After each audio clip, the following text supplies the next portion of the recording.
So one of the best ways to get into forex trading is wag ka munang gumamit ng sarili mong pera. You can start actually for free. Ang tawag dito is demo account or demo trading. You're actually trading and you see the price movements, the actual price movements ng market.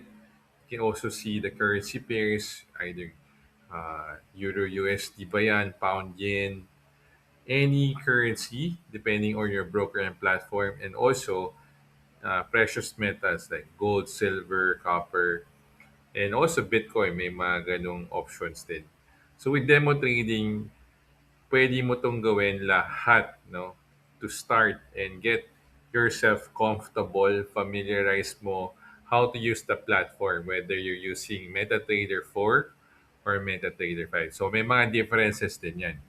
How to execute your trade, how to close your trade, how to draw the lines, how to do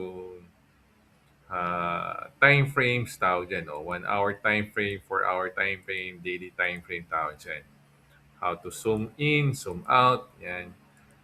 Scroll to the latest price, yan. Also, pwede mo rin baguhin yung color scheme ng charts eh. So, really depends kung saan ka mas komportable when you're trading. And the best thing to do before you use your own money or deposit your own money, mag-demo account ka muna. Mag-demo trading ka muna. Huwag basta-basta deposit. Huwag basta-basta gamit ng pera. Baka masunog lang yan.